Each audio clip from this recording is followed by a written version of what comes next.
প্রকার ঝামেলা ছাড়াই ঘরোয়া উপকরণে প্রথমবার মসমসে ডাল পুরি বানালাম। হ্যালো এভরিওয়ান, আসসালামু আলাইকুম। আশা করি সবাই কেমন আছেন? আলহামদুলিল্লাহ, আমিও ভালো আছি। আমি এই যে দেখেন, প্রথমে 2 কাপ পরিমাণ এখানে আটা দিয়েছি, তারপর দিয়েছি লবণ, তারপর দিব এখন হচ্ছে সয়াবিন তেল দিয়ে এখন আটাটাকে আমি ভালো করে মাখিয়ে দিব।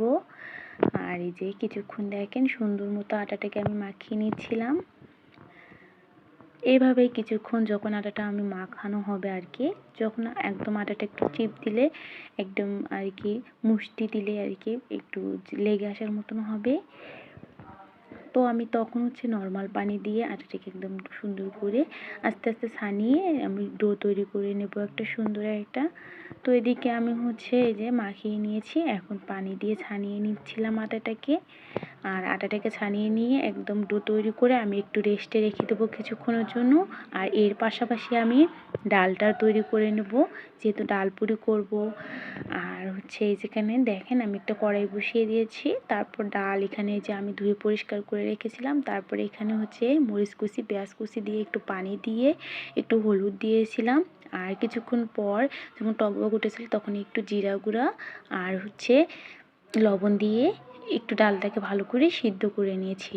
আর সিদ্ধ করে নেওয়ার পর একটু ঘুটুনি দিয়ে একটু ঘুটে নিয়েছি, আর হালকা করে ঘুটে নিয়েছি, বেশি না, একবারে ফিনিশিং করে নিই। তো হচ্ছে দেখেন আমার তারপরে হচ্ছে আমি ডালটাকে একদম ঘন করে নেব, যেহেতু আমি এটা হচ্ছে পুরির ভিতরে দেবো, তো ঘন করে ডালটা আমি যে তৈরি করে নিয়েছি। আর এদিকে দেখেন আটাটাও রেস্টে ছিল, এখন আমি বানিয়ে নেব আর কি পুরি। তো আমি এখানে পুরি বানানোর জন্য এই যে আটাগুলো একটু একটু করে নিচ্ছিলাম হাতে গোল গোল করে, তারপর এর ভিতরে আমি রুটি টাইপের করে হাত দিয়ে আর কি বানিয়েছি। বানিয়ে তারপর এখানে হচ্ছে আমি ডালগুলো ভিতরে দিয়ে গোল গোল টাইপের আর কি একটু করে নিচ্ছিলাম আর কি রুটি বানানোর জন্য, রুটি বলতে আর কি পুরি বানানোর জন্য। তো তারপরে এই যে দেখেন গোল গোল করে সুন্দর করে নিয়ে রেখে দিয়েছি সবগুলো, যাতে করে আর কি ডালটা ভিতরে ভালো মতন সেট হয়ে যায়।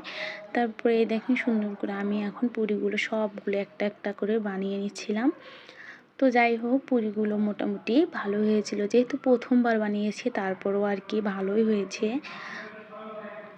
আপনারা একটু কমেন্টে জানাবেন তো কেমন হয়েছে। আমার কাছে তো ভালোই হয়েছিল, আর আমার হাজব্যান্ডও পছন্দ করেছিল। আর এদিকে দেখেন আমার পুরি বানানো সবগুলো শেষ, এখন আমি হচ্ছে পুরিগুলো ভেজে নেব। এই দেখেন পুরিগুলো বানানোর পর তার ফাইনাল লুক, এই যে আমি সবগুলো পুরি বানিয়ে নিয়েছি, এখন ভেজে নেব। তাই ভাজানোর জন্য আমি হচ্ছে একটা কড়াই বসিয়ে দিয়ে এখানে তেল দিয়েছি, তেলগুলো গরম হলে তারপর আমি এখানে হচ্ছে পুরিগুলো দিয়ে একটা একটা করে খুব ভালো করে লাল লাল করে ভেজে নেব। আর এদিকে দেখেন সুন্দর মতো একটার পর একটা ভেজে নিচ্ছিলাম। আর পুরিগুলো বেশি ভালো গোল হয়নি, কারণ হচ্ছে আমি রুটি ভালো করে গোল বানাতে পারি না, তাই এটাও বেশি গোল হয়নি। তারপর যাই হোক, যেটা হয়েছে ভালোই হয়েছিল আর কি।